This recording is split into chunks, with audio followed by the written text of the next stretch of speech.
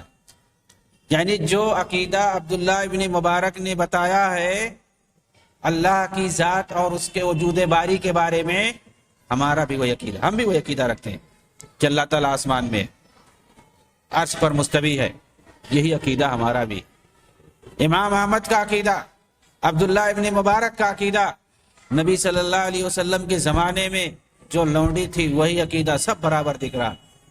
یہ اہل سنت کا عقیدہ، یہ سلف صالحین کا عقیدہ، یہ صحابہ کا عقیدہ ہے۔ اس عقیدے سے جو دوسرا عقیدہ رکھتے ہیں وہ بھٹکے ہوئے ہیں، وہ گمراہ ہیں، انہوں نے نیا عقیدہ نکالا ہے اپنا اور الگ الگ سب نام رکھ لیا ہے، سیدھا سیدھا نہ ہم کیفیت بیان کریں گے نہ تصویر بیان کریں گے، یہ سب تو بعد میں آیا، اسی لیے انکار کرنا پڑتا ہے کہ ہم نہ یہ کہیں گے نہ یہ کہیں گے۔ ہمارے یہاں سادہ جیسا ہے ویسے ہم مانتے ہیں۔ ہم یہ کیوں کہتے ہیں نہ ہم تعطیل نہ ہم تعویل کریں گے، نہ اس کو چھوڑیں گے کہ چھوڑ دیں، یا نہ ہم اس کو انکار کر دیں یا اس کے اندر تحریف کریں، معنی بدل دیں، تعویل کریں، کیفیت بیان کریں، تشبیہ بیان کریں، یہ سب ہم کیوں کہتے ہیں؟ ان چاری چیزوں سے ہم کیوں انکار کرتے ہیں؟ کیونکہ یہ سب بعد میں گڑھا گیا۔ اس لیے ان تمام چیزوں سے بعد میں جتنے عقائد گڑھے گئے ہیں اسماء اور صفات کے بارے میں اور نئے نئے سوچے چھوڑے گئے ہیں، ان سب کا ہم انکار کرتے ہیں۔ ہم اس کو ویسے ہی ثابت مانتے ہیں جس طرح سے قرآن اور حدیث میں ثابت ہے، اور جس طرح سے اللہ رب العالمین کی ذات کے لیے لائق اور زیبا ہے۔ یہی چیزیں آپ کو کتاب و سنت میں ملیں گی، اسلاف کرام کے یہاں ملیں گی، صحابہ تابعین اور تبع تابعین کے یہاں یہی چیزیں ملیں گی۔ علامہ ذہبی نے عبداللہ ابن احمد بن حنبل کی کتاب الرد علی الجہمیہ، عبداللہ ابن احمد یعنی امام احمد کے یہ لڑکے ہیں، ان کی کتاب ہے الرد علی الجہمیہ، جہمیہ کے رد میں انہوں نے کتاب لکھی ہے۔ تو علامہ ذہبی نے عبداللہ ابن احمد کی جو کتاب ہے الرد علی الجہمیہ، اس کے حوالے سے اپنی کتاب العلو کے اندر نقل کیا۔ تو علامہ ذہبی کی کتاب کا نام ہے العلو، کتاب العلو۔ اس میں اللہ رب العالمین کی فوقیت کو انہوں نے ثابت کیا۔ جو لوگ دراصل کہتے ہیں کہ اللہ ہر جگہ ہے، نہیں یہ مانتے ہیں کہ اپنی ذات اور وجود کے اعتبار سے اللہ تعالیٰ اوپر ہے۔ اس کے اندر انہوں نے ثابت کیا کہ اللہ رب العالمین اپنی ذات اور وجود کے اعتبار سے اوپر ہے، آسمان کے اندر عرش کے اوپر مستوی ہے۔ اس چیز کو انہوں نے اس کتاب کے اندر ثابت کیا۔ اور کہاں سے نقل کر رہے ہیں؟ امام احمد کے لڑکے نے جو الرد علی الجہمیہ کتاب لکھی وہاں سے باتیں نقل کر رہے ہیں۔ کہتے ہیں ان یزید ابن ہارون قال من زعم ان الرحمن علی العرش استوى على خلاف ما يقر في القلوب العامة فهو جهمي، والعامة مراد منهم من جمهور الامة واهل العلم۔ یزید بن ہارون نے کہا جس کا یہ عقیدہ ہو کہ عرش پر رحمان کے مستوی ہونے کا عقیدہ عام مسلمانوں کے خلاف ہے وہ جہمی ہے۔ عام مسلمانوں کا مطلب کیا ہے؟ یعنی جمہور اہل علم اور سادہ عام مسلمان، کہ آپ کسی سے بھی جو ان تمام خرافات میں نہ پڑا ہو اس سے آپ ایک سادہ ذہن والے مسلمان سے جب پوچھو گے اللہ کا ہے تو فوراً بتائے گا اوپر ہے۔ تو جو سادہ ذہن مسلمان کا جو عقیدہ ہو اور جو جمہور اہل علم اہل سنت کا جو عقیدہ ہو اس کے خلاف ہٹ کر کے جو عقیدہ رکھے گا وہ جہمی ہوگا، اس کے علاوہ کوئی نہیں ہو سکتا، یہ کہہ رہے ہیں۔ تو اسماء اور صفات کے باب میں حسن بننا کا عقیدہ بالکل وہی عقیدہ ہے جو اہل تعویل کا ہے، اور اہل تفویض اور اہل تعویل میں کوئی فرق نہیں ہے، جیسا کہ علامہ ابن تیمیہ رحمۃ اللہ علیہ نے واضح کر دیا ہے۔ تو اسماء اور صفات اللہ رب العالمین کی ذات اور اس تعلق سے جو عقیدہ ہے یہ ایک مسلمان کی زندگی میں بہت اہم ہے، ہمیں اسے سمجھنا ہوگا۔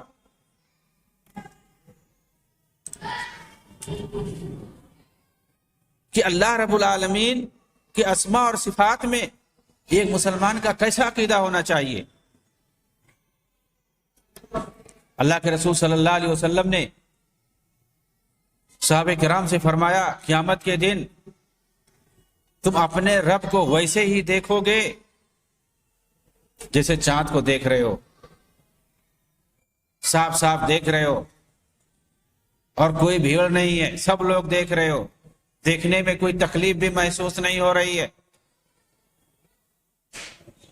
اور یہاں بہت سارے فرقے کے لوگ اختلاف کرتے ہیں دیکھنے نہ دیکھنے کے بارے میں۔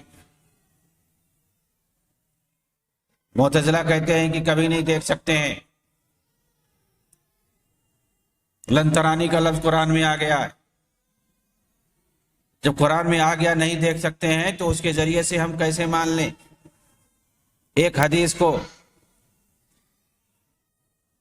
تو بہت سارے لوگ انکار کرتے ہیں، رؤیت باری تعالیٰ کا انکار کرتے ہیں، لیکن وہیں الٹا کچھ صوفیاء ہیں جو کہتے ہیں کہ دنیا میں ہی ہم دیکھ لیتے ہیں۔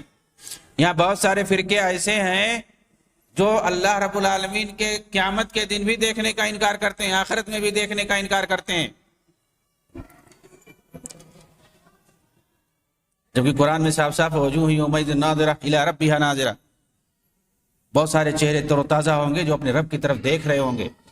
دیکھ رہے ہوں گے اس کا کیا مطلب ہے؟ نہیں دیکھ رہے ہوں گے، یعنی جو اللہ کے نیک صالح بندے ہوں گے وہ جنت کے اندر اللہ کا دیدار کریں گے۔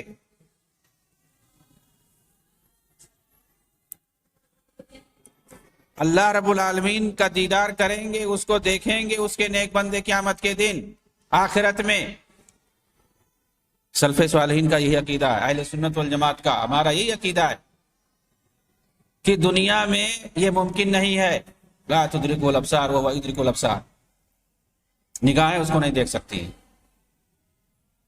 یہ دنیاوی نگاہیں اس کو نہیں دیکھ سکتی ہیں، نگاہیں اس کا ادراک نہیں کر سکتی ہیں، اور وہ سب کا ادراک کرتا، ساری چیزوں کا وہ احاطہ کیے ہوئے ہے۔ حضرت عائشہ رضی اللہ تعالیٰ عنہ نے فرمایا کہ جو یہ کہے کہ اللہ کے رسول نے معراج کے موقع پر اللہ کو دیکھا تھا وہ جھوٹا ہے، کیونکہ اللہ تعالیٰ نے ایسا فرمایا۔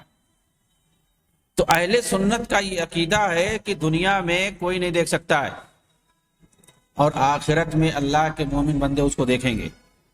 تو دنیا میں نہیں دیکھ سکتے، صرف آخرت میں جنت کے اندر دیکھیں گے، یہ اہل سنت والجماعت کا عقیدہ ہے۔ اور بہت سے لوگ ہیں جو کہتے ہیں یہی دنیا میں دیکھیں گے، بلکہ کچھ لوگ تو دعویٰ بھی کرتے ہیں، جو صوفیہ خرافاتی صوفیہ۔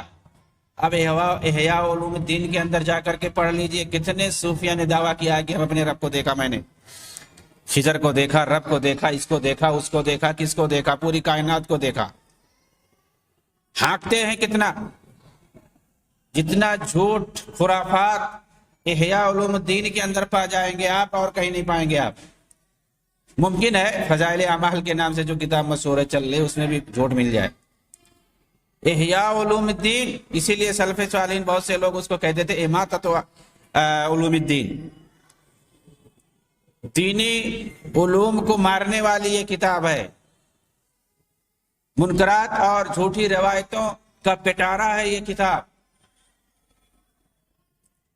عقل میں نہ آنے والی ساری باتیں اس کے اندر موجود ہیں، سب کو گڑھ کر کے۔ اور یہ کتاب جو ہے جیسا کہ میں نے بتایا تھا حسن بنا کے نزدیک سب سے پیاری تھی، اور اس کے لیے نہ جانے واقعی بھی گڑھ دیے، اس کو پھیلانے کے لیے، چھپانے کے لیے، تاکہ لوگ اس سے زیادہ دلچسپی رکھیں۔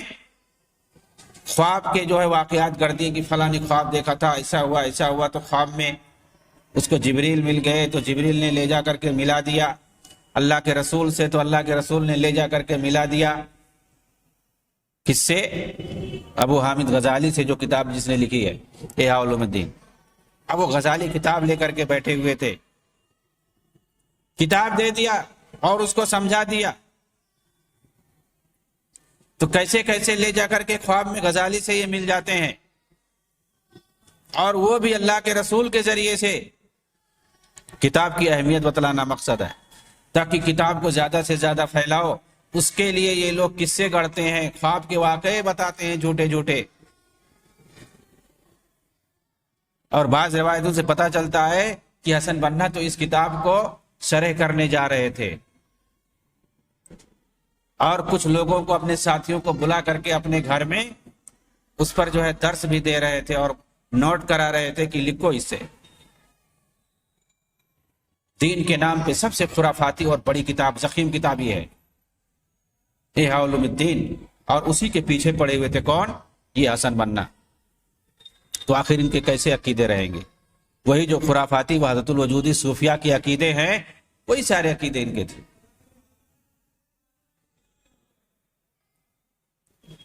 بہت سارے اس طرح سے خرافات ہیں۔